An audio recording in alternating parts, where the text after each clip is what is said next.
Good morning and welcome to the Center Collective Podcast. We're grateful that you're with us today. With me is Reverend Dr. Peter Pereira, and I'm Pastor Bob Butler here at the Center in Wooddale.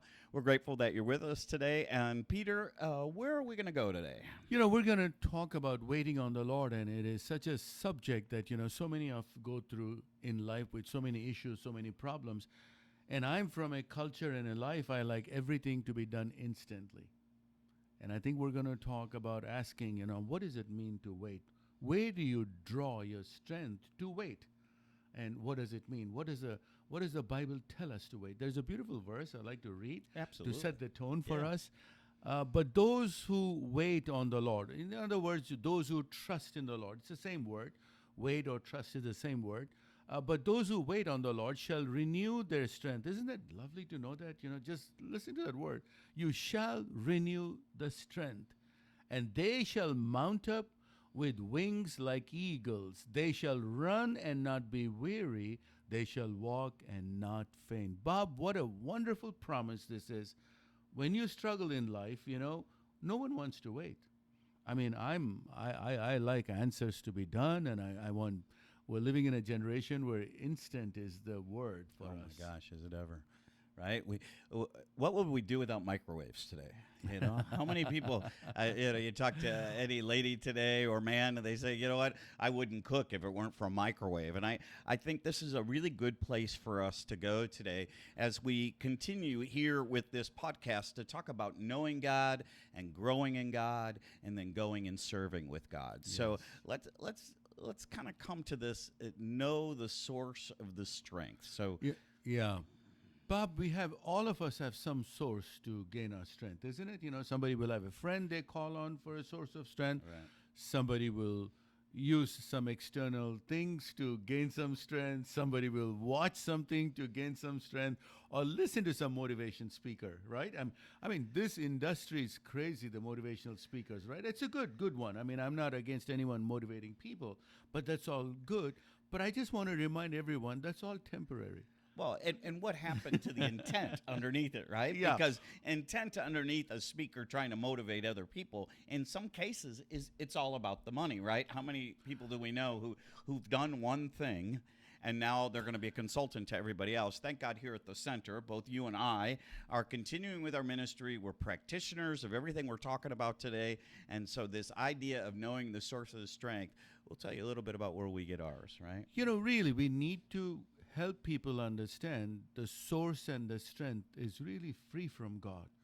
And our goal, our vision is to help people to know God. Because when you say know God, a lot of people think, okay, just say hello to God. I know God, I'm saved.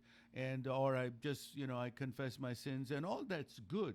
But he's more than that. Right. He's more than that. And we want people to know that when you know the source, when you know the source of the strength, it's really free. Nothing against other motivational speakers or others who are doing it. Nothing against any one of those things. But I'm saying, if you know the source, who is telling you this, I think your perception will change. Right? I mean, that's what you and I and others who serve the Lord, some of us who are far away in the mission field, or somewhere they're gone in the, Timbuktu kind of a land and nobody knows, they have to draw strength from somewhere. And it's always amazing, right? I think it's amazing that you often hear, I'll never forget a story of a youth group that went on a youth mission trip, and they were down, I think it was in New Orleans right after one of the bad floods. And they were down there, and the whole little youth group, right, not little, about 40 people, end up going to this little church in one of the wards down there, one of the parishes. And they go to this little church, and it's this gentleman who says, on average, we have 6 people who show up for worship. And I'll never forget the leader looking at me and going, you know what? The best sermon I ever heard was in that church. Wow. By this little guy that no one knows, who's pastoring a little church of 6 people. But he had his strength in that moment to stay in the parish and serve the people, right? Where is the strength for a guy like that, right? Oh, Bob, you just reminded me a story that I went into a deep kind of in a South Asian country, one of the countries I went there, in a deep village. And the church was about the same number, 8, 10 people. And I sat with them on the corridor of this house, which is one big room. That's the house. I mean, that's where the kitchen is. That's where everything is, and that's where they were. And when they saw me come and sit with them, first of all, they were saying, "Okay, he's going to preach for us." I said, "No, I'm not going to preach. I refuse to preach. I want to sit and listen." What I heard from that leader that day, she was kind of a woman who was really has a deficiency of her health issue was there, and she was very poor. Of course, I'm in a poor place and very poor. But Bob, the day that she expounded the scriptures, one of my favorite scriptures, Psalms 23, the way she expounded, will the shepherd lead his sheep to, literal translation, okay? Will the shepherd lead his sheep to dirty waters? Right. Bob, that question, that sermon stuck with me.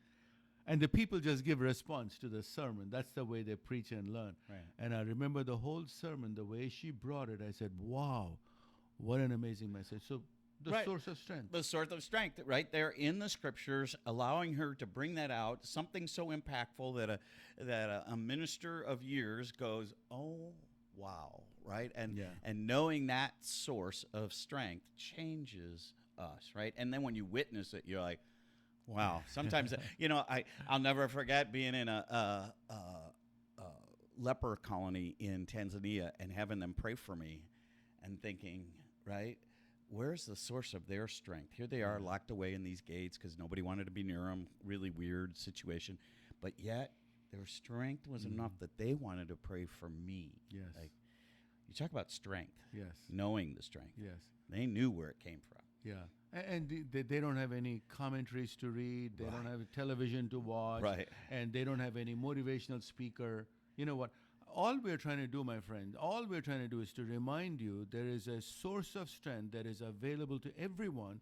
And everyone, if you reach to that source of strength, that's God, amazing things will happen in our life. Amazing. It's not about just material things, but I want us to go beyond the material things that God has for us. And I think we all need that strength. Absolutely. And that's what we're headed to.